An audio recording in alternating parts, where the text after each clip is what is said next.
그래서 아이고 내 인생 교훈을 30대 때 이렇게 얻는구나.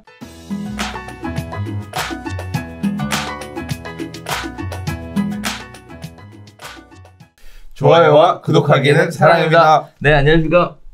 2020년 3월 28일 한발 앞서 소식을 전하는 고품격 부동산 토크쇼 부동산 별별사에 오신 여러분을 환영합니다. 요새도 치과 중이시죠? 그렇죠. 예, 뭐 이 거리를 두라면서요. 그래서 사람들 잘 안 만나고 밖으로 나오는 게 정확하게 얘기를 하면 저 주중에 6일은 추리닝만 입고 살고요.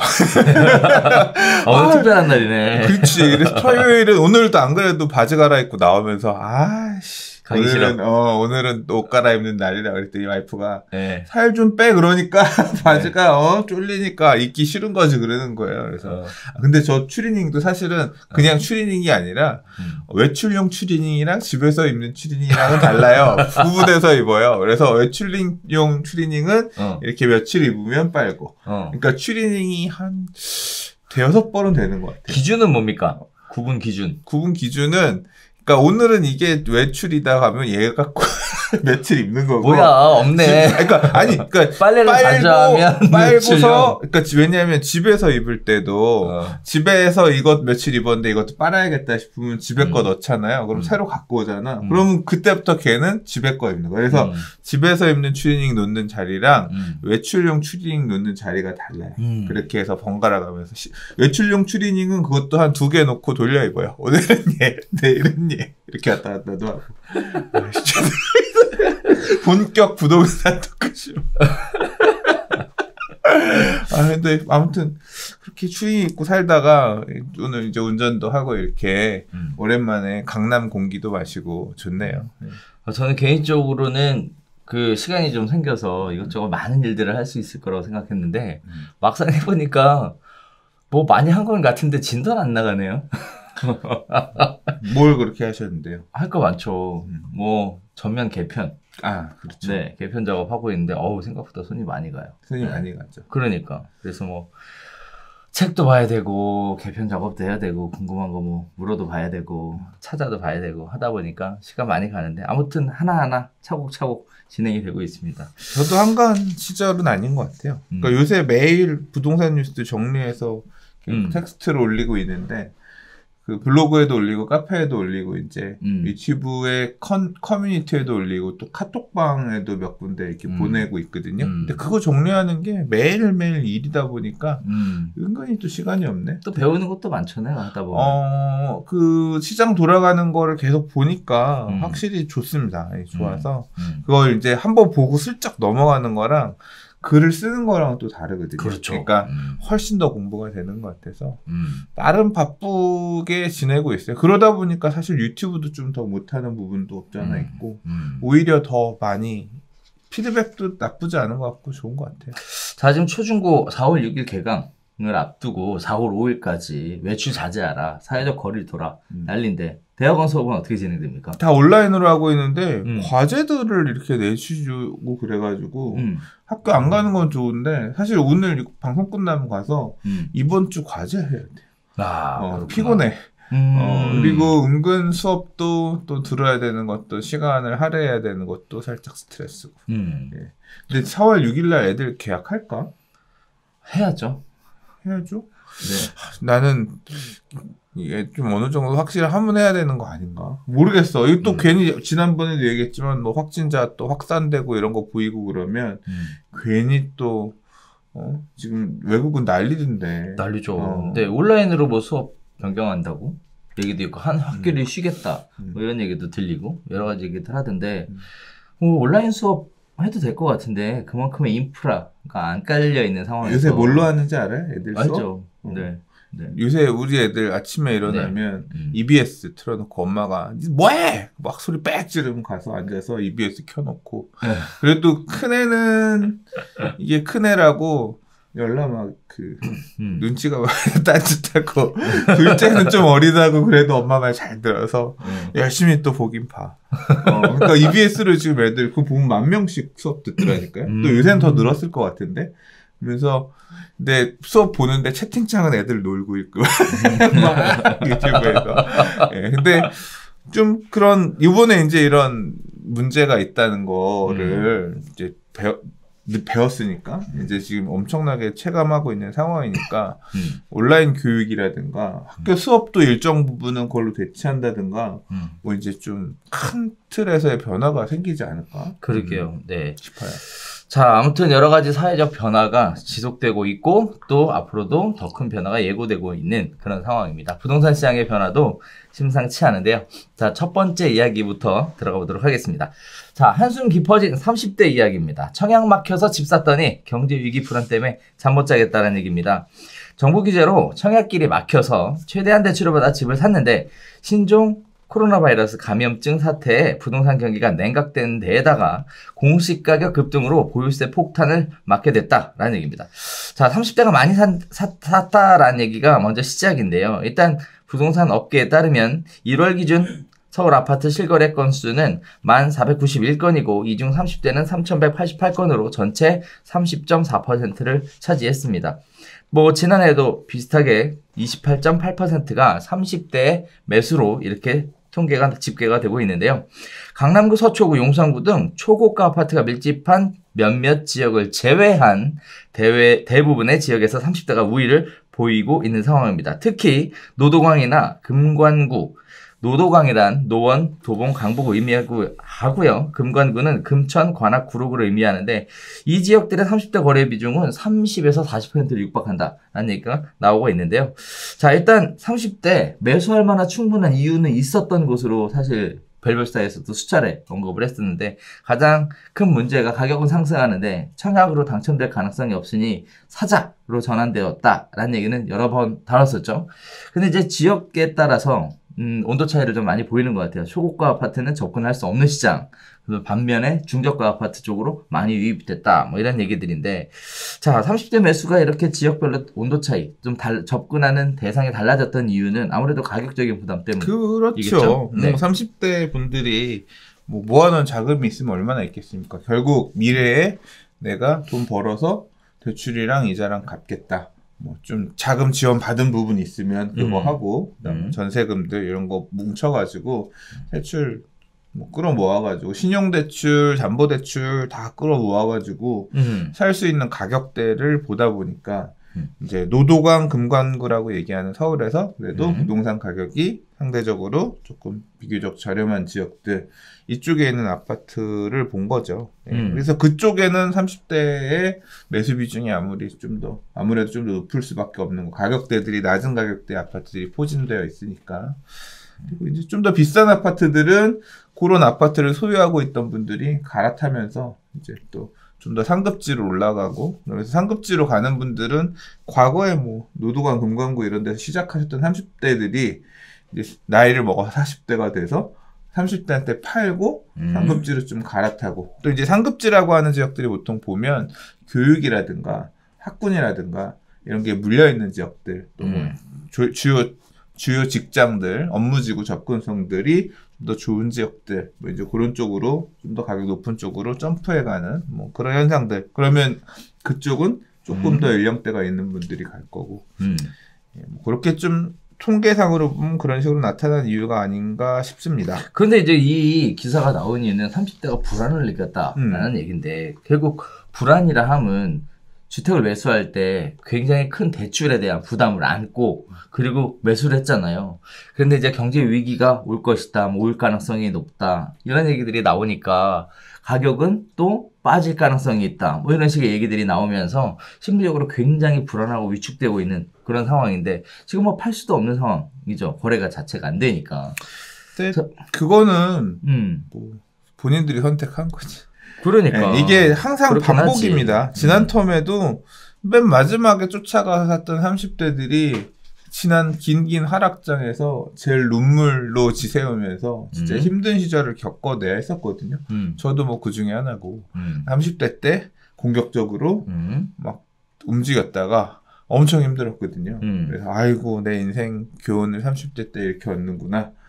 내가 진짜 그때 그랬거든요. 50대 때 만약에 이렇게 내가 내 수익을 초과해서 무리해서 부동산을 샀다가는 진짜 자살했을 것 같다. 라고 생각할 정도로 그랬는데 30대 분들도 모르겠습니다. 이번이 지금 이제 하락장으로 반전하는 어떤 지금 변곡점 상황이라고 하면 조금 이제 불안하실 수밖에 없을 것 같고 그게 아니라 이게 또 다시 또 어떤 변곡점은 사실은 아니었고 살짝 이제 또 다시 또 다시 올라가는 그런 상황이 되면 그때 조금 힘들었지만 뭐 좋은 판단이었어 이럴 수도 있는 거. 근데 결과적으로 보면 주택을 매수하고 일정 시간이 지나면 뭐 좀 가격이 조정받고 빠진다고 하더라도 다시 회복되는 시절이 오잖아요. 그렇죠. 근데 결국은 그래서 내 수중에 내 어떤 규모에 맞는 어떤 계획에 따른 대출이었느냐 아니냐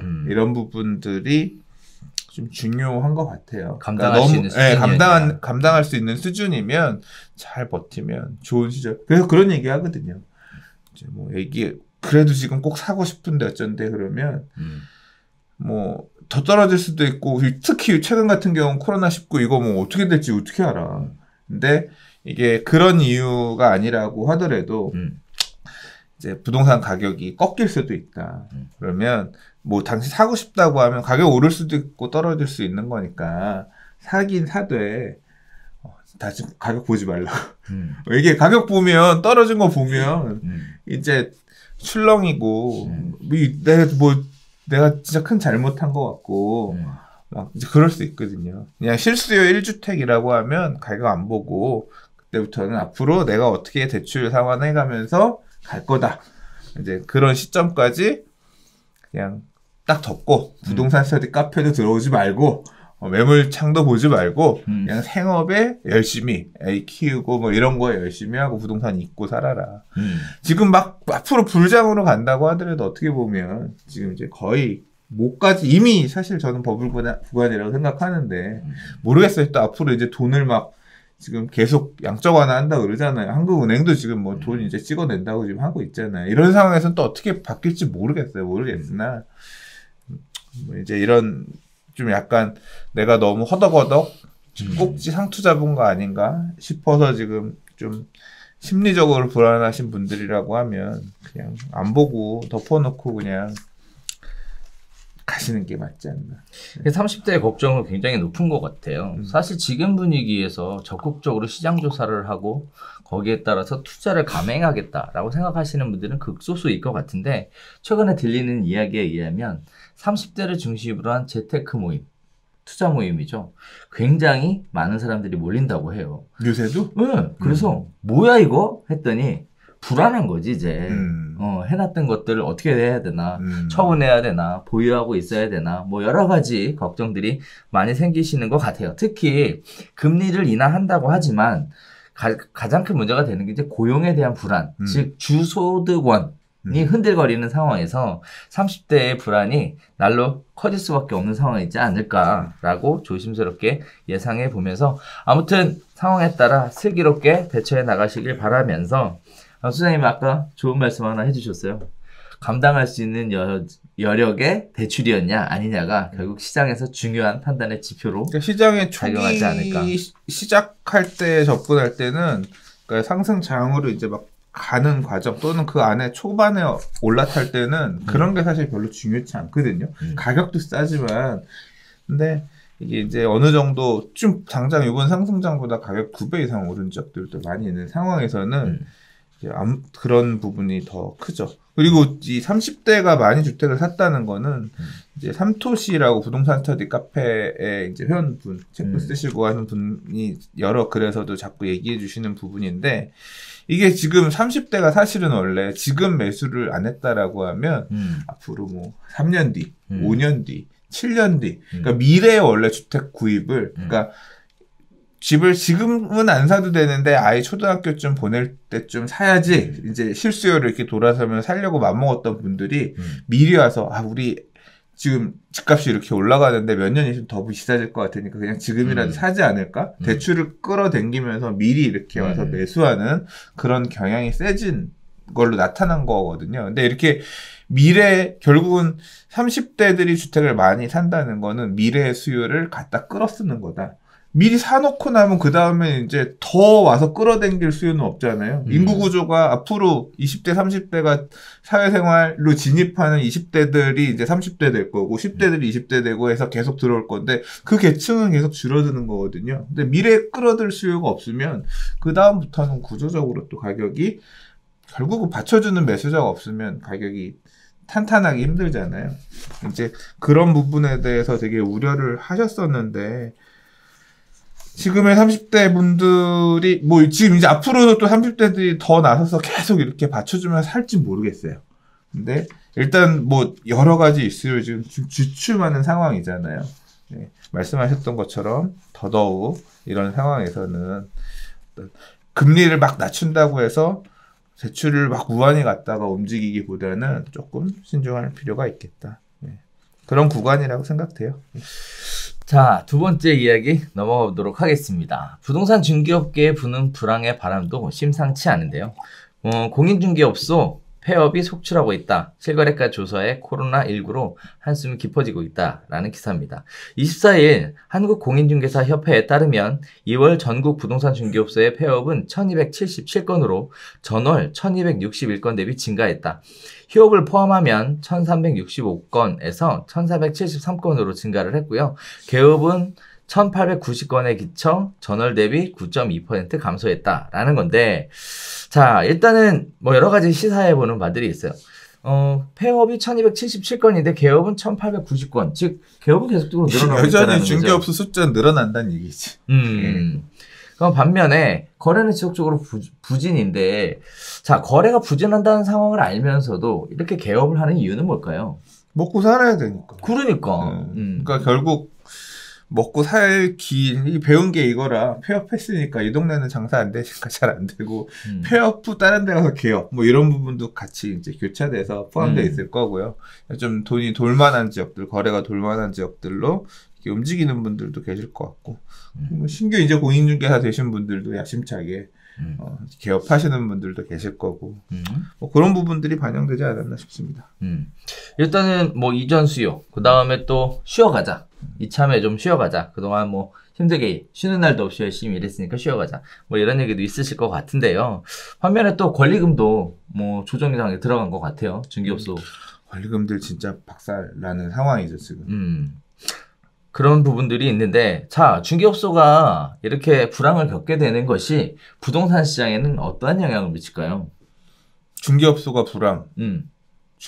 중개업소가 불황이란 얘기는 일단 거래가 안 된다는 얘기예요. 그렇죠. 매매 거래든 임대 거래든. 매매가 거래가 많이 안 돼도 돼요. 임대 거래만 잘 돌아가면 중개업소는 그냥 먹고 살만 하잖아요. 그냥 오히려.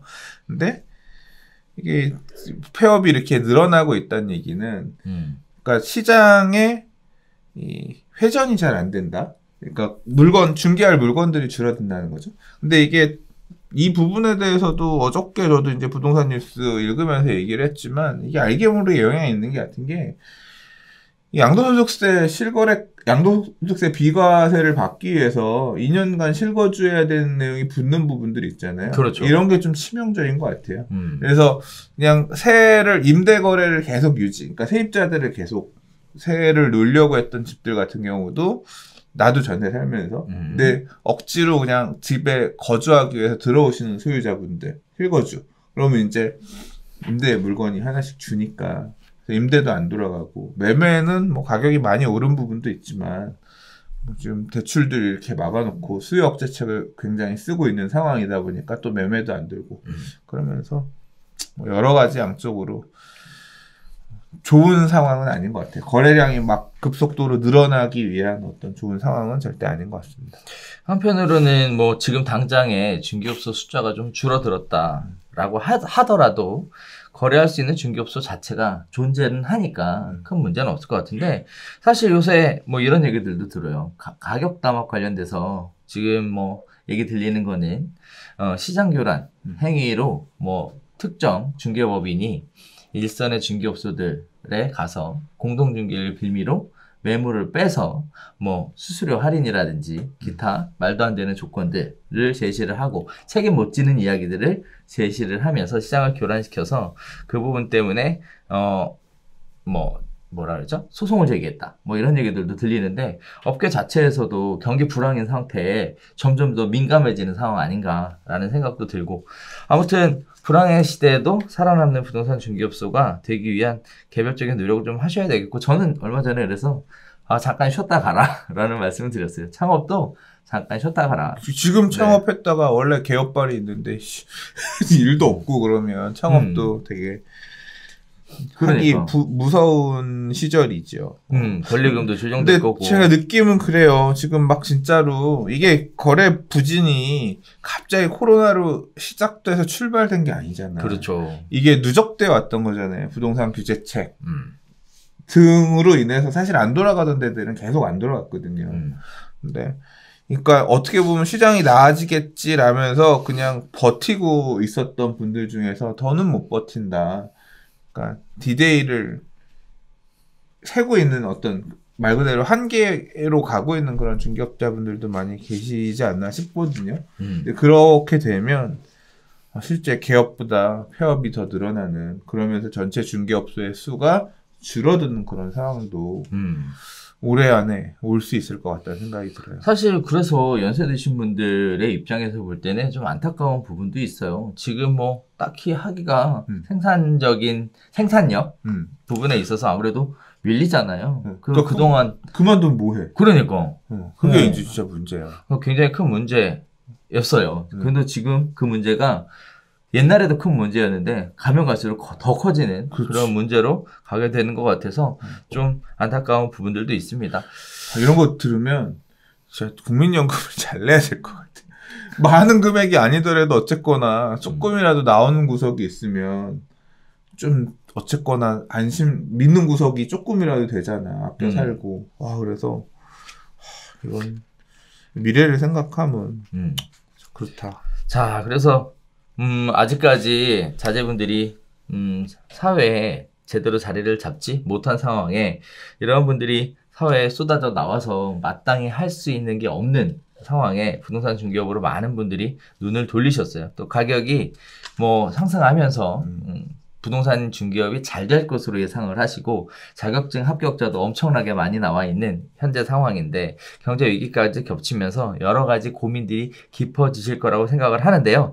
지금 시기에도 준비하셔야 될 것들이 따로 있습니다. 각자 형편에 맞춰서 어떤 것들을 준비하고 가셔야 되는지 냉정하게 그리고 합리적으로 한번 생각해 보시는 시간 가져보시면 좋을 것 같습니다.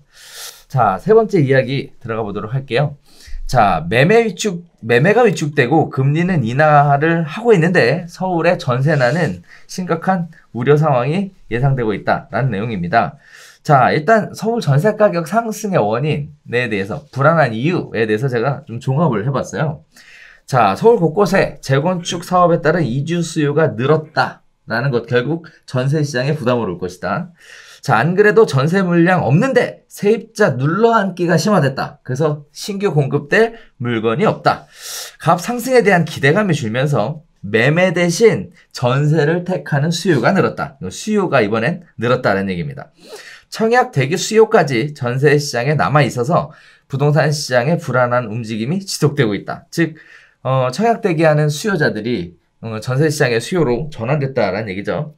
자, 다음에 또 갭투자 수요가 감소하게 되면서 전세 공급이 줄어들 가능성도 전혀 배제할 수 없다라는 얘기가 있습니다. 아무래도 갭투자를 하면 전세로 세를 놔야 되니까 그런 것 같습니다. 공급에 대한 부분이고요. 자, 다음에 또 하나는 집주인들이 보증부 월세 전환으로 전환할 가능성이 높아지고 있다. 이 역시도 전세 공급에 대한 감소 우려입니다. 자, 서울 아파트 입주 물량은 전년과 비슷한 4만여 가구가 공급되지만 양도세 비과세 거주 요건 2년을 충족하기 위해 세를 놓지 않고 입주를 해버리기 때문에 전세 물량이 또 시장에 공급되지 않고 있다라고 종합해 볼 수 있는데요. 보면 전세가 불안한 수요와 공급의 양쪽 논리는 다 가지고 있는 것 같아요. 그러니까 전세가 물량이 나오기 힘든 원인이라는 거잖아요, 이것들이. 근데 7번은 조금 말이 안 돼.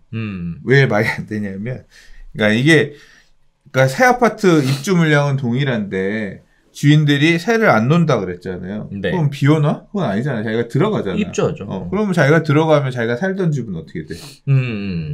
자기가 거주하고 빼야죠. 있던 집은 빼야 되잖아. 그렇죠. 전세로 살고 있었던 내가 실거주로 살고 있을 거 아니야. 그럼 그 집은 빼면 새놓을 거 아니야. 그렇죠. 그러니까 그렇게 되면 입주 물량이 늘어난다는 얘기는 이 새 아파트 입주 물량 전세 물건이 안 늘어나도 살고 있던 집 전세 물건이 하나 늘어나니까 요거는 내가 볼 때 아니야.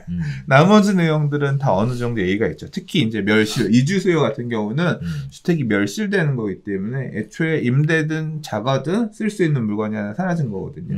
그래서 이런 것들은 확실히 강남권의 이주 수요들 이런 부분들이 전세 가격 불안하게 하는 요소도 있고 뭐 말씀하셨던 것처럼 실거주 요건 강화되면서 주택 소유자들이 집에 들어가기 위해 세입자들을 내보내는 그러면서 물량들이 좀 부족해지는 부분도 있을 거고요.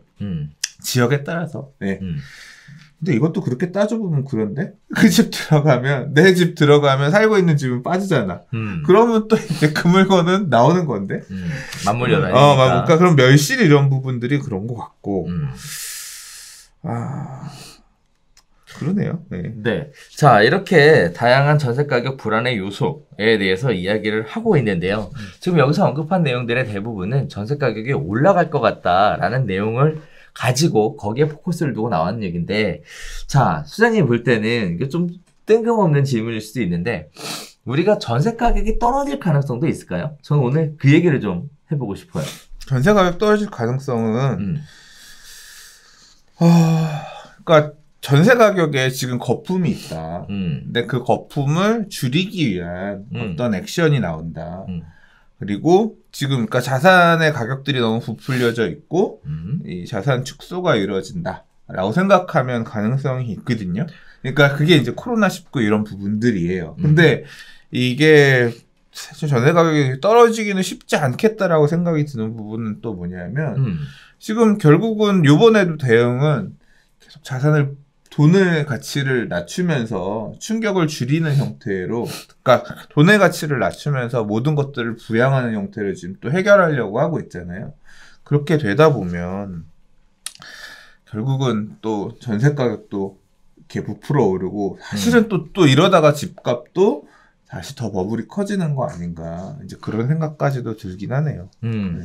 일단 뭐 전세 가격에 거품이 있다라고 판단된다면 이라고 또 얘기도 해주셨는데, 일단 전세 시장 자체는 실수요 위주의 시장이니까 거품이 끼기가 좀 쉽진 않은 시장. 근데 우리도 항상 얘기했지만 네. 전세 가격에도 전세자금 대출이란 게 있고 뭐 많이 축소를 지금 하고 있는 상황이긴 합니다만 이제 그걸 들어갈 수 있게끔.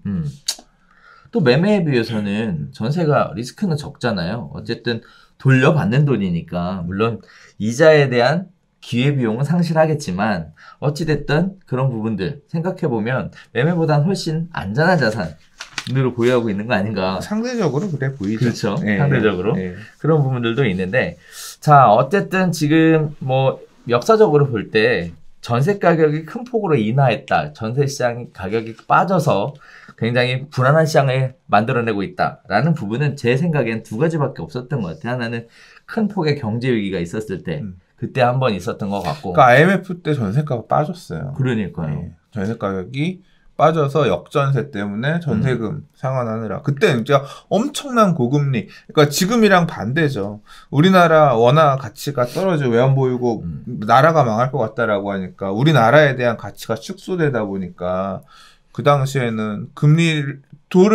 외국으로부터 달러를 갖고 오기 위해서 고금리를 쓸 수밖에 없었고 어마어마한 그렇죠. 고금리가 되다 보니까 은행으로 돈이 들어가니까 당연히 담보가 축소되는 그런 상황이겠죠. 자, 그다음에 또 하나는 대규모 공급으로 인해서 쫙 빨려 들어가는 형태가 있었어요. 근데 입주 물량들이 엄청나게 많이 늘어나면 신도시라든가 특히 지난 몇 년간 전세 가격이 상대적으로 안정적인 편이었거든요. 서울 그렇죠. 같은 경우도 지금 이제 불안을 얘기하지만, 근데 그 이유는 경기도권에 입주 물량이 되게 많았어요. 택지지구 입주 물량들이 되게 많았거든요. 뭐 미사, 강변도시도 있고, 그렇죠. 다산 신도시도 있고, 별내 다산. 그러니까 수도권에 그런 동탄 이신도시 물량도 많았고, 그러니까 좋은 분양 물량들의 입주들이 되게 많아서 그런 물량들이 서울의 주거 수요를 되게 잘 분산시켜주면서 전세 가격이 안정화되는 부분이 있었는데, 그 물량들이 어느 정도 끝나고 나니까 수도권의 전세 가격도 지금 오르고 있고 그러니까 경기권의 전세 가격도 오르고 있고 서울도 오르는 모양새인 거거든요. 이 받쳐줄 만한 물량들이 제한적이다. 서울의 물량만으로 서울의 임대 가격을 다 할 수는 없는 상황인 거니까. 그래서 이런 변수를 포함해서 생각을 해보면 앞으로 올해 내년은 전세 가격이 참 올라갈 수밖에 없는 상방 압력을 받을 수밖에 없는 그런 환경이 만들어지고 있는 것 같아요. 특히 내년에 입주 물량도 굉장히 적은 상황이다 보니까. 네, 떨어지는 변수는 이제 코로나19를 통한 어떤 그런 부분이었는데 그런 거밖에 안 남았죠. 이제. 안 남았으나 지금 상황에서는 예, 그러니까 코로나19 때문에 현금을 확보해야 돼라고 사람들이 지금 사실 그런 생각하는 분들 되게 많잖아요. 그렇죠. 그러면서 근데 또 이제 다시 돈을 막 뿌려대기 시작하면서 그런 분위기로 안 간다라고 하면 전세 가격은 더 여전히 불안할 수 있을 것 같아요. 그러니까요. 자, 지금 그래서 전세로 거주하고 계시거나 또는 전세로 거주를 희망하시는 분들이 계시다면 이러한 다양한 요소들이 앞으로 시장에 지속적으로 영향을 미칠 가능성이 있으니까 전세 시장 같은 경우에는 저 개인적으로는 좀 행보를 좀 빨리 하셔도 괜찮지 않을까라는 생각을 가지고 있습니다. 자, 그리고 또 생각해야 될 거는 집값 하락이 전세 가격의 보증금까지 영향을 미칠 수 있는 지역들도 분명히 있을 거예요. 어딘지는 떠오르진 않지만 그런 부분에 있어서의 계약도 좀 주의하셔야 되지 않을까라는 생각도 들어요. 뭐 경제 위기 오면 경매 또 나가서 뭐 선순위 세입자에 뭐가 있냐 없냐, 임대차보호법이 적용이 되냐 안 되냐, 뭐 세입자를 이사 비용 가지고 명도를 시킬 거냐 말 거냐 뭐 이런 식의 얘기들이 나오니까 자 어느 정도 기회가 있고 선택할 수 있는 여지가 있을 때 안전한 선택 하셨으면 좋겠다라고 말씀드리고 싶습니다. 자, 네 번째 이야기 들어가 보도록 하겠습니다. 롤러코스터 강남 집값 어디로 튈지 6월까지는 알 수 없다라는 내용입니다. 자, 강남 4구 일대에서 아파트 매매 가격이 5억 원 가까이 급락하는가 한편 갑자기 상승 반전하는 일이 반복되고 있다. 코로나19와 정부의 부동산 규제 영향으로 매매가 급격히 줄어들면서 시세를 완전히 반영하진 못하는 널뛰기 매물이 나오기 때문이라 라는 분석이 있습니다. 전문가들은 양도세 중과 변수가 본격 영향을 미치는 6월까지는 시장의 방향성을 속단할 수 없다라고 이야기하고 있는데요. 자, 일단 여기서 인상 깊은 내용은 아파트 매매 가격이 5억 이상 급락했다라는 얘기가 굉장히 이슈가 되고 있는 것 같아요. 실제 개인 간 특수거래였다라고 우리는 지난번에 말씀을 드린 바가 있는데 요새 강남에 5억 떨어졌다면서요. 그렇게 떨어진 매물 있나요? 라는 문의가 엄청 많대요. 네. 그런 얘기도 있고. 자, 또 하나는 6월이다라고 하는 시점의 기준에 대해서도 왜 6월일까? 아마 시청자분들이 많이 궁금해 하실 것 같은데, 자, 이러한 부분들, 수장님이 생각하실 때는 왜 6월이라고 보세요? 그러니까 6월은 지난 12.16 부동산 대책 때 10년 이상 보유한 주택에 양도소득세 중과 배제, 그 다음에 장기보유공제 적용, 이 혜택을 주는 게 6월 말까지거든요. 맞아요. 그래서 이 6월 말까지 소유권을 넘기기 위해서는, 그러니까 이 혜택을 팔아서 세금 혜택을 받아서 양도를 하려면 적어도 5월 말 정도, 4월 달에는 계약을 해야 6월 달까지 잔금 받고 소유권 이전 넘길 수 있잖아요. 소유권 먼저 넘겨주고 잔금을 실제로는 나중에 받는 그런 형태로 꼼수를 쓴다고 하더라도 실제로 한 5, 6월까지는 이제 결정이 돼야 되는 상황이다 보니까 이제 그런 매물들 이제까지는 좀 간을 보는 상황. 그러니까 간을 본다는 얘기는 팔까 말까, 그러니까 장기 보유할까, 이번 텀에도 더 들고 갈까, 아니면 말까 이런 부분들을 이번에 그냥 정리하고 갈까 고민을 하시던 분들이 조금이라도 더 받고 싶으니까 시장 상황 동향을 보는데 코로나19 사태로 인해서 더 좋은 상황이 나오긴 쉽지 않을 것 같고 그러면.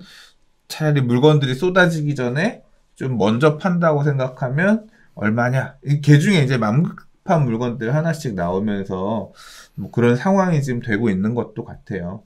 근데 재건축이라든가 앞으로도 이제 갈 길이 먼 어떤 투자성이 높은 물건들하고 그 다음에 그냥 당장 그냥 실수요자들이 들어가서 거주할 만한 괜찮은 새 집들 또는 이제 괜찮은 입지에 있는 어지간한 집들 이런 10년차 아파트들 이런 것들 같은 경우는 조금 다른 움직임이 나올 거라고 생각하는데 모르겠어요. 요새는 들리는 얘기들이 기사마다 좀 논조들이 다 달라서 또 부동산 사장님들도 얘기해보면 이게 건수가 많은 게 아니라 이 사장님들이 직접 경험한 게 아니라 그냥 뭐 그랬대요. 왜냐하면 매수가 지금 또 엄청 많은 상황은 아니니까.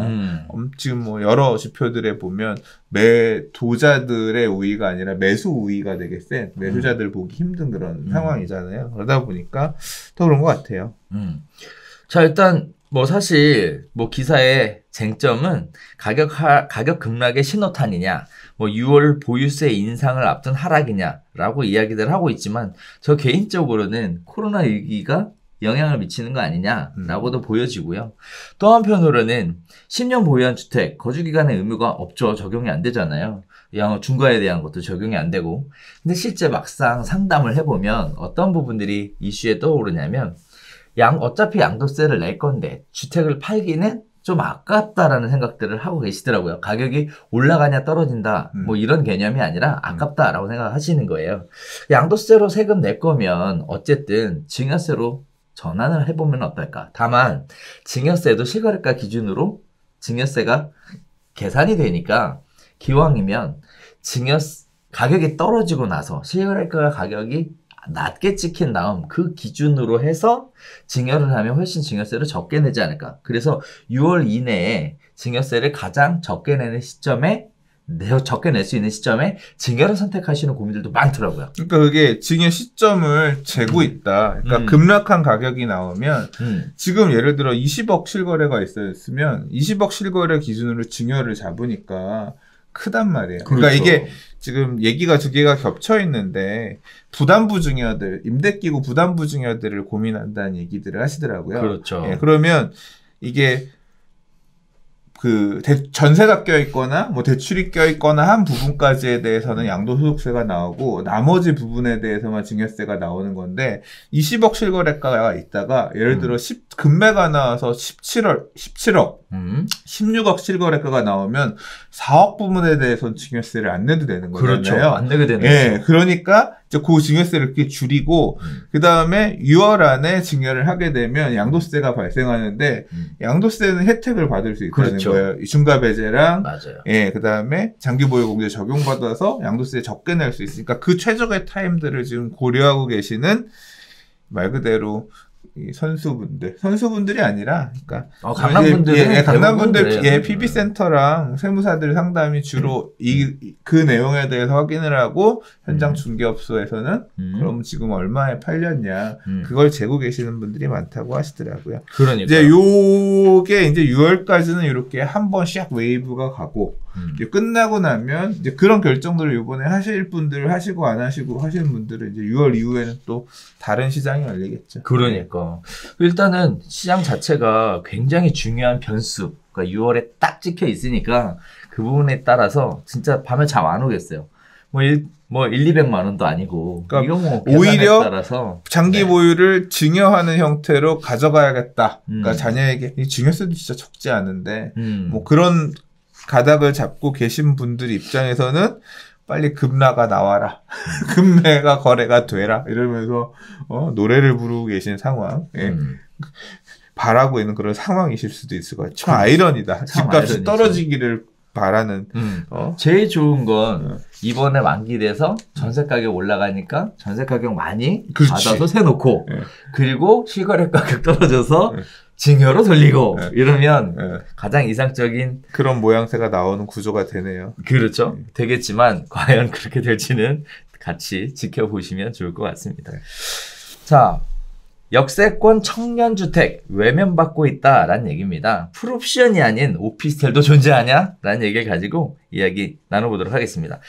자, 입주자 모집 평균 경쟁률이 7대1을 기록하며 관심을 끌었던 충정로 1호 역세권 청년주택 서울 지하철 2호선, 5호선 더블 역세권의 주변 대비 저렴한 시세로 인기를 끌었지만 현재 미계약 상태로 남아서 냉장고, 세탁기 등이 갖춰지지 않은 데다가 보증금 대출 규정도 있어서 혼선을 빚고 있는 상황이다라고 얘기합니다. 자, 일단 굉장히 이슈 있는 내용들이 많이 있는데요. 일단 하나는 가장 불만이 많았던 게 오피스텔인데 옵션이 없다라는 얘기예요. 여기 보면 뭐 불만 중에 하나가 대출도 안 되고 세탁기, 에어컨, 냉장고도 없다고 해서 입주를 포기했다라는 얘기를 하고 있습니다. 근데 실제 없는 것 같아요. 이게 지금 여기가 충정로고 네. 그다음 하나 더 짓고 있는 게 삼각지에 있는데 2016년 4월인가에 서울시에서 대대적으로 홍보한 게 있어요. 역세권 청년주택 2030. 그래서 청년들에게 주변 시세의 한 80% 선, 그러니까 주변 시세보다 저렴하게 임대를 놓고 임대료 상한 제한을 걸어서 8년 이상 의무 임대를 하는 조건으로 집을 지으면, 이런 주택을 지어서 임대주택 공급을 하면 역세권 지역 같은 경우는 주차장도 많이 안 지어도 되고, 그리고 주거 지역을 뭐 최대 일반 상업 지역까지, 준주거 지역을 일반 상업 지역까지 종상향을 해주겠다. 용적률을 더 주겠다. 그러니까 임대료에서 손해 보는 만큼 사업 시행 이익으로 돌려줄게. 그러니까 청년들이 들어가서 저렴하게 살 수 있는 집을 지어라. 이런 개념으로 이 사업을 추진했어요. 그래서 막 그 당시에 보도자료 보면, 그러니까 PDF, PPT 자료를 보면, 뉴 3대 바보 이래가지고, 이거 안 하는 사업자들. 서울시가 되게 자극적인 문구를 써가면서 이 유도를 했거든요. 그러면서 이제 소개했던 두 개의 사업지가 충정로 어바니엘이라는 데랑 삼각지 좀 후반에서 짓고 있는 데가 있어요. 근데 이게 이제 그러니까 분양이 아니라 임차죠. 임차인들을 구하는 거를 했는데, 그 당시에도 계약들이 많이 되긴 했지만 다 완판 이런 건 초반에 아니었던 걸로 기억해요. 그래서 임대료가 좀 비교적 저렴하다고 생각하던 특수 타입들만 싹 빠지고 나머지들은 좀 아니었다라고 하는데, 이제 이 집이 다 지어져서 이제 입주를 지금 시작한 상태인데, 여기 보면 제일 소형평, 특수평 몇 개는 그냥 계약했던 사람들이 다 그대로 들어가서, 그러니까 금액이 매력이 있었으니까 들어가 살겠죠. 들어간 반면에 나머지 상당수 타입들은, 그러니까 전체 물량들 중에 상당수가 아니 나 이 금액에는 그냥 안 들어갈래요라고 미계약 상태고 실제 입주도 안 하고, 그래서 현장에 있는 중개업소들이 중개를 하면서 임대를 놓고 있다는 거죠. 근데 안 팔리는 이유를 봤더니, 그러니까 임대가 잘 나가지 않는 이유를 봤더니, 저는 첫 번째로 제일 큰 부분이 뭐라고 생각하냐면, 이게 임대보증금이 너무 무거워요. 주로 원룸 들어와서 사는 학생들이나 직장인들은 보증금 500만 원, 1000만 원, 많아봐야 2천만 원, 그 정도 선이거든요. 난 그냥 월세 살다가 그냥 가려고 하는데 보증금이 몇 천만 원이야. 그러니까 요거를 그래서 전세자금 대출을 해주면 좋은데 이게 안 된대요. 일단 그게 막혔고, 그 다음에 오피스텔 하면 요새는 진짜 풀옵션 빌트인, 풀 빌트인을 해서 다 몸만 들어가면 되게끔 막 침대에 TV까지 다 넣어서 보통 만들어주잖아요. 그렇죠. 그러니까 분양가가 있는 대신에 그런 건축 관련된 옵션들이 잘 들어가는 편인데, 이게 이제 공공지원, 지금은 이제 역세권 청년주택 공공지원주택 이름으로 이제 앞으로 계속 공급될 것 같은데, 민간이 돈을 대서 짓는 저렴한 임대료, 상한 제한이 걸려있는 장기 임대하는 것도 이제 공공지원주택이라는 이름으로 해서 다 공급을 할 것 같은데, 얘네는 임대료 상한 제한이 있잖아요. 그러니까 지을 때 그냥 싸게 지은 거야. 아, 그건 할게. 근데 임대료도 주변 시세보다 싸게 놓을게요. 그리고 우리가 상한 제한도 걸어서 올리지 않을게요. 근데 어디까지 집을 져줄 거냐에 대해서는 가이드가 빡빡하지 않으니까 그런 옵션들을 안 집어넣은 거예요. 세탁기도 없고 에어컨도 없고. 그러니까 갔는데, 네? 그럼 이 세탁기도 제가 사서 넣어야 돼요? 네? 에어컨도 제가 넣어야 돼요? 아이씨, 다른데. 그래서 그 대안으로 갖고 온 게 뭐냐면, 렌탈해 드릴게요. 2년간 렌탈 하시는데 에어컨, 세탁기 뭐 이런 거 렌탈이 가능합니다. 근데 렌탈료가 월 6만 원 정도 된대요. 근데 그 렌탈료랑 임대료랑 이런 걸 다 더하니까 보증금도 많이 걸어야 되고 이러니까 별로 메리트가 없으니까 계약을 포기한 사람들도 나오고 현장에서 임대를 놓는데도 막 지금 싹 완전히 확 빠지고 그런 상황은 아닌 것 같아요. 뭐 일단 얘기는 서울시도 처음에는 좀 느슨하게 이런 문제가 발생한 걸 잘 몰랐으니까 뭐 어떻게까지 지어라는 규정은 없었던 거고, 이제 요 문제가 발생하고 나니까 앞으로 하는 것들은 풀옵션, 우모까지는 집어넣어라 이런 것들을 가이드를 줘서 지을 거라고 해요. 네. 자, 그래서 일단 뭐 이런 생각은 들어요.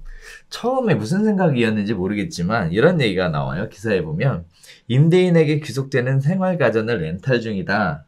뭐 2년 계약 기준 총 렌탈비가 5만 4,800원이면 세탁기, 에어컨 뭐 이런 것들을 해주겠다. 할인 조건은 제휴카드를 매달 30만 원 이상 사용하는 경우이다. 자, 할인 조건이에요. 무상 공급이 아니라는 거죠. 이게 임대인이 해줄 줄 알았나 봐요. 네, 이거를 임차인에게 귀속시킬 거라는 생각을 왜 못했을까? 라는 생각이 좀 들어요. 그러니까 민간에서 의뢰해왔던 것들이 이제 준민간이잖아요. 공공지원이니까. 그렇죠. 여기는 분양가를 아무튼 공급 가격을 싸게 하라고 하니까 그런 부분들이 그냥 다 뼈다귀만 이렇게 들어가는 그런 상태인 거죠. 네. 이런 것들을 처음부터 생각을 못했을까? 물론 공급해야 한다라는 데만 강하게 포커스를 두다 보니까 이렇게 마무리가 좀 부실한 이런 일들이 공공은 섬세한 측면에서 민간은 이기기가 쉽지 않아요. 그래서 공공은 명품이 안 되나 봐. 그죠? 근데 뭐 아무튼 문제 발생한 부분들을 보완한다고 했잖아요. 근데 저는 이게 결국 사업 시행자가 엄청나게 이득을 취하는 구조일 거라고 생각하거든요. 이게 엄청나게 혜택인데 누구를 위한 청년 역세권 주택 공공지원주택 사업이냐. 임대료를 비교해봐도 네. 사실상 큰 차이가 없고. 그러니까 임차인들은 민간에 비교해서 이 돈이면 옆에 그냥 오피스텔 가지 뭐하러 여기 가요. 그렇지. 이렇게 지금 배제되고 있다는 거잖아요. 그러면 그렇죠. 결국은 임대료도 비교 우위가 없다는 건데, 그러니까 싸지 않다는 건데 누구를 위한 걸까? 그러니까 이거는 사업 시행자만 논할 수 있는 그런 구조가 되는 거잖아요. 자, 공정률 다 더 많이 찾아먹었습니다. 그러니까. 자, 그래서 이런 부분들에 있어 서울시의 행정 당국에서는 명품 행정이 될 수 있게 디테일까지 좀 살려주셨으면 좋겠다라는 바람이 있고요. 그리고 또 한편으로는 세입자가 들어가면서 이런 것들이 당연히 있을 것으로 기대한다라는 최소한의 기준이라는 것이 정해져 있잖아요, 시장에. 그 시장에 정해져 있는 기준도 좀 잘 반영을 해주셨으면 청년들의 고민들이 우리 좀 전에 다루었던 30대 주택 매수로 돌아가신 이런 부분들이 훨씬 더 효율적인 정책으로 전환되지 않을까라는 생각이 좀 듭니다. 자, 6번째 이야기 들어가 보도록 하겠습니다. 자, 부동산 투자자들도 지금은 주식의 시간이다 라는 얘기인데요. 글로벌 경제 위기에 관심이 급 이동하고 있다는 얘기입니다. 특히 광명 지역에 있는 투자자들은 재개발 주택 팔아서 주식 사자라는 얘기가 굉장히 이슈화 돼가고 있다라는 건데요. 주식이 굉장히 가격이 떨어졌다라는 거가 기반으로 하고 있습니다. 주식시장이 연일 출렁이면서 10년 전 수준으로 돌아간 상황이 영향을 미치고 있는 것이다.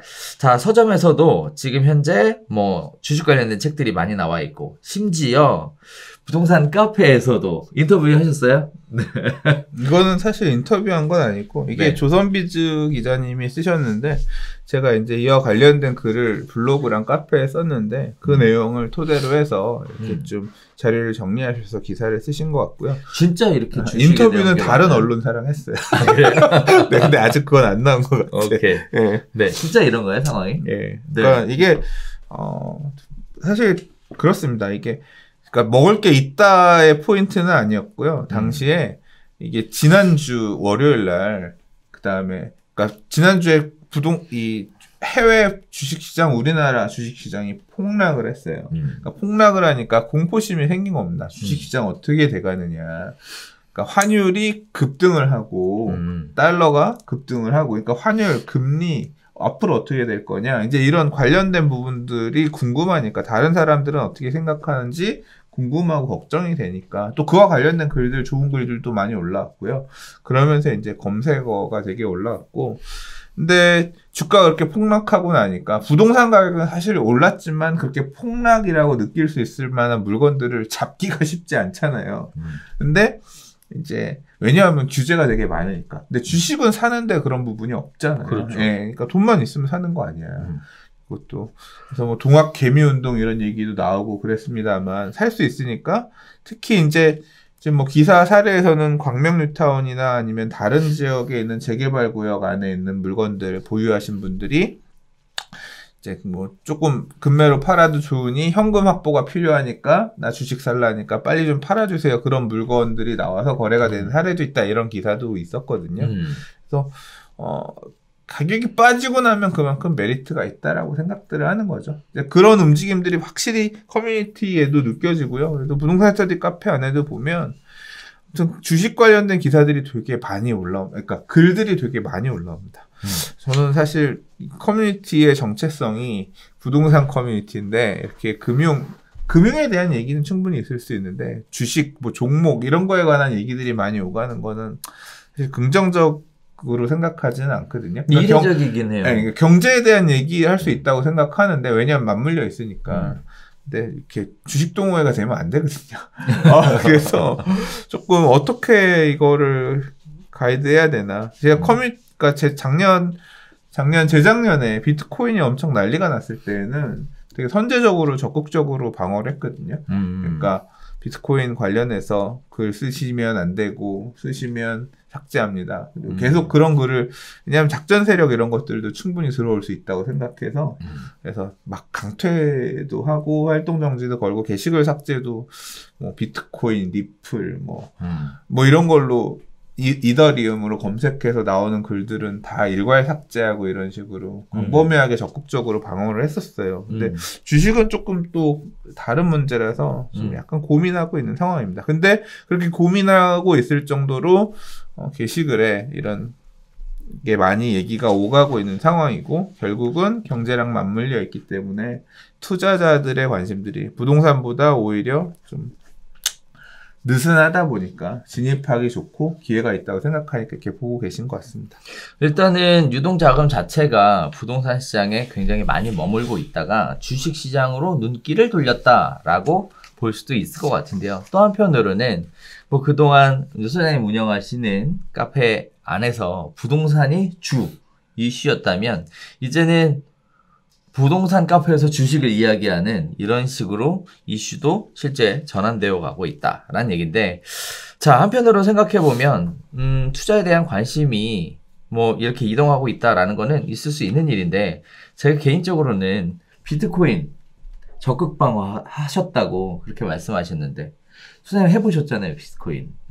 그러고 나서 우셨죠, 막 펑펑. 울진 않아요. 그래요? 네. 뭐 전 부동산 갖고도 망해본 적이 있어서 그러니까 엄청난 손실을 본 적이 있어서 요즘 비트코인은 뭐 큰 돈을 넣은 건 아니니까 근데 부동산은 사실 제가 아까도 말씀드렸지만 30대 영혼까지 끌어들여서 그러니까 대출을 많이 받아서 투자하는 게 부동산은 사실 레버리지 투자들을 대부분 하거든요. 그러니까 내가 10억짜리 집을 산다고 해서 10억을 넣는 게 아니잖아요. 보통 임대나 이런 걸 끼고 자기 자본을 적게 해서 투자하잖아요. 그래서 손실은 훨씬 더 커질 수가 있거든요.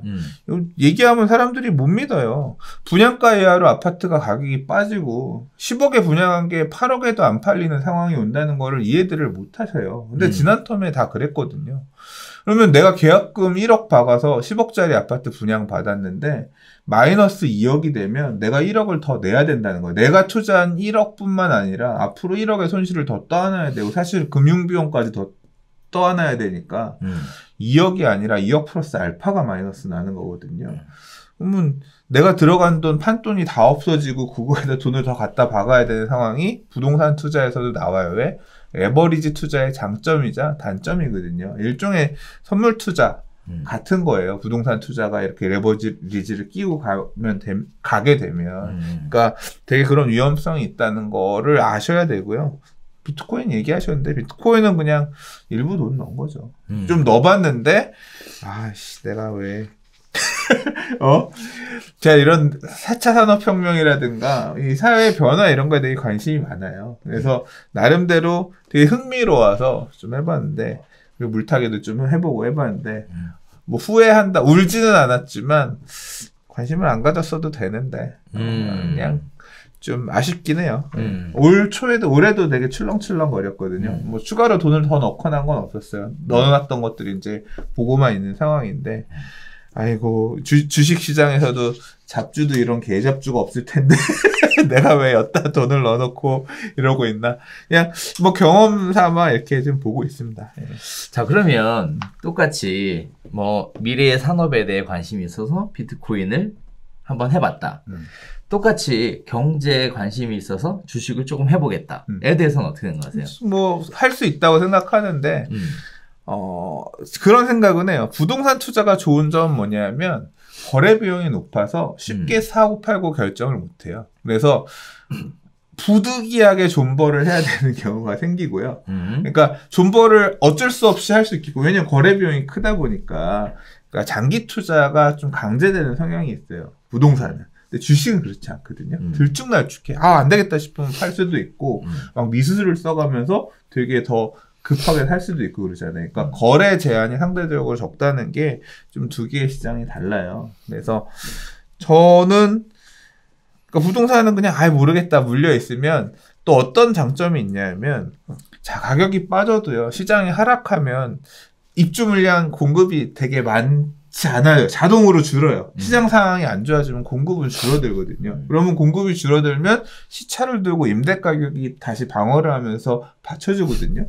그럼 매매가는 빠져도 임대 가격이 올라지면서 투자자 입장에서는 이제 수익 회수가 어느 정도 가능하니까 가격이 빠지더라도 좀 버틸 수 있을 만한, 그러니까 사용 수익이 가능하다는 점에서 좀 안전이라기보다는 투자자 입장에서 버틸 수 있는 어떤 그런 심리적인 부분을 만들어주거든요. 근데 주식은 그런 게 아니라는 게, 근데 주식 투자도 저도 이제 막 이런 분들 저런 분들 얘기해 보면 주식 투자도 부동산 투자처럼 하면 실패 안 한다고 그런 얘기들을 해주시는 분이 계셔서 이제 좀 저도 요새 생각을 다시 해보고 있어요. 뭐냐면 업황을 보고 이 업황이 충분히 오랫동안, 부동산도 그렇거든요. 이 부동산 시장이 전체적으로 오랫동안 하락장을 겪었어. 그래서 이제 공급도 어느 정도 부족하고 다시 올라갈 만한 상황이야. 그럼 그 시점에서 하면 사실 부동산도 실패하지 않거든요. 근데 주식도 그렇대요. 이 업종이 한동안 되게 부침을 겪고 안 좋아하는데, 그러니까 그 업종이 되게 막 잘 되니까 과공급이 돼가지고 경쟁업체들도 늘어나고 그러면 힘들어지면 죽었다가, 그러면 이제 또 업체들 다시 사라지고, 그러면 다시 좋아지는 시점이 온대요. 그 몇 년을 겪고 나면. 그럼 그런 시점을 찾아서 들어가서 장기 보유와 부동산 하듯이 장기 보유하면 실패 안 한다고. 그런 식으로 생각하면 주식도 괜찮다고 누가 얘기를 해주셔서 공부를 좀 해볼까. 마음이 살짝 있고, 근데 집사람이 주식시장에 죽는다. 그래서 이제 살짝 있고, 그것보다는 저는 이제 개인적인 관심은, 4차 산업혁명. 지금, 저는 또 이것도 기회라고 생각하는 게, 지금 요번에 이제 코로나19를 통해서 많은 게 바뀔 거잖아요. 아마 행태들이 되게 많이 바뀔 거예요. 사람 행태가 변할 때 많은 게 바뀌어요. 옛날에 우리 번호부 찾아가지고 전화하고 114에 전화해서 전화번호 찾아서 전화하는 그런 시대였지만, 지금 누가 전화를 그렇게 해요. 네이버에서 찾아보거나 실제로는 전화로 컨택을 할 필요 없는 시대로 지금 바뀌었잖아요. 그러니까 사람의 행태가 10년 전, 20년 전 하고 계속 바뀌고 있고 앞으로 더 바뀔 거거든요. 근데 그러면 기존 산업이 몰락한다는 얘기고요. 다시 그걸 대체하는 산업이 나온다는 얘기거든요. 과거는 다 물건, 음식 사 먹으려고 하면 전화해서 보내주세요.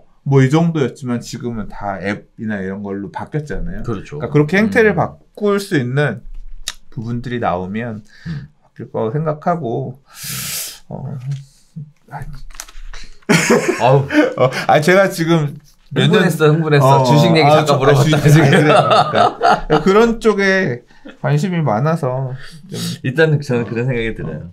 남의 일로서의 경제가 아니라 이제 나의 일로서의 경제에 한 발 더 가깝게 다가가는 계기는 한 번쯤 경험해봐도 나쁘지 않겠다라는 생각은 있어요. 다만 항상 그렇지만 친구한테 돈 빌려줄 때도 마찬가지죠. 친구도 지키고 좋은 소리도 얻으려면 준다라는 생각으로 빌려주면 된다고 하잖아요. 그죠. 네. 똑같이 내 돈 아니다라는 생각으로 주식 투자에 관심 가지시는 거는 여러모로 이로울 거다라고 생각은 저는 하고 있어요. 그래서 저도 사실 요새 주식 얘기들을 하도 많이 하셔서 차트를 한번 들어가 봐.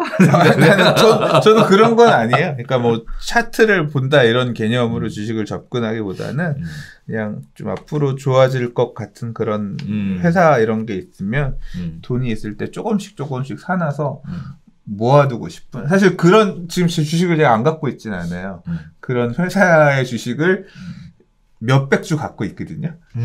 좀 달라 그래서 갖고 있는데 이 회사가 잘 성장해서 나중에 저한테 아주 꿀 같은 배당 소득을 그렇잖아요. 저는 이렇게 막 부자가 되기보다는 안정적으로 이렇게 연금 주듯이 매년 배당 주고 이렇게 그런 회사, 그런 우리나라를 탄탄하게 잘 이끌어갈 그런 회사의 주주가 되고 싶어요. 부동산처럼. 네. 좋습니다. 네. 네. 자, 지금까지 다양한 이야기를 가지고 부동산 관련된 이슈를 초점으로 이야기 한번 쭉 나눠봤는데요. 주식 얘기도 했네요. 그러니까 네. 주식 얘기까지 갈 줄은 네. 아니 갈 줄은 알았는데 이렇게 깊어질 줄은 네 몰랐습니다.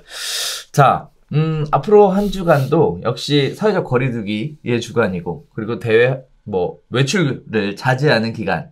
이실 텐데, 집안에서도 나름대로 뭔가 의미 있는 시간을 보내시는 수장님만의 의미 있는 시간이라면 게임? 저는 이제 좀 나름대로 여유가 있다고 생각했는데, 그렇게 여유가 많지는 않아요. 또 막상 보면. 근데, 일종의 시장 상황, 어떤 분위기가 준 휴가? 라고 생각하고, 그간 제가 못했던 것들, 하고 싶었던 것들 짬내서 지금 열심히 하고 있어요. 엄청나게 게임기들도 만들고 있고, 관심 가지면서, 이게 근데 그런 한편 불안하기도 하고, 스트레스들 사람들 되게 쌓여있고, 좀, 힘든 시기인 것 같습니다. 좋기만 한 건 아닌 것 같아요. 그러니까 제가 하고 싶은 걸 조금 이렇게 예전보다 더 많이 한다고 해서 좋기만 한 건 아닌 것 같고, 특히 해외 소식들 이런 것들 보이고 하면 이게 무슨 앞으로 몰아칠 폭풍, 이렇게 무슨 조난, 공포스러운 어떤 그런 환경 전에 잠깐 폭풍 속의 고요, 앞으로 태풍이 몰아치기 전에 이런 어떤 수도 생활 이런 거 같은 느낌 같기도 하고 그러네요. 네. 어떤 분은 상담 오셔서 그런 말씀하시더라고요. 지금 정부에서 강하게 제재하고 규제를 하고 하면서 틀어막고 있죠. 확산을 막기 위해서. 그런데 과연 배고픔을 뛰어넘을 수 있겠냐라는 얘기들은 하시더라고요. 많은 분들이 사실 저희도 그렇지만 거의 2달 가까이 대외 활동들을 자제하고 모임들 거의 다 캔슬하고 연기하고 그래서 2월달 신년회 때부터 그렇게 해왔는데 벌써 이제 3월도 마지막 주를 달려가고 있는 상황입니다. 과연 저희 회사 입장에서도 지금 굉장히 매출이 떨어지는 그런 상황이고 위기감을 느낀 많은 분들이 결정을 취소하시는 분들도 생겼어요. 근데 또 희한한 거는 취소한 분들보다 신청한 분이 더 많아서 일단 저도 뭔가 이제는 움직여야 될 것 같은 이런 위기의식을 느끼게 되는데 자 아무튼 소상공인들 그래서 알아봤거든요.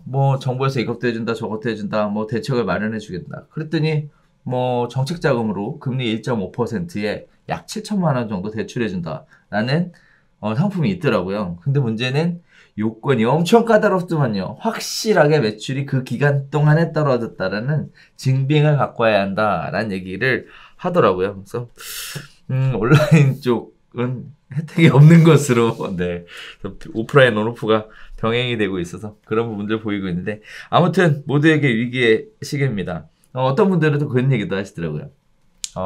밖에 활동 안 하시고 집에서 열심히 활동하시니까 딱 10개월 후에는 신생아용품부터 시작해서 경제가 다시 살아나지 않을까라는 우스갯소리도 하시는데 자 아무튼 모두에게 위기입니다. 다 같이 머리와 지혜를 모아서 슬기롭게 극복해 나가셨으면 좋겠고요. 선생님도 한두간 건강 조심하시고 건강한 모습으로 다음 주에 다시 뵀으면 좋겠습니다.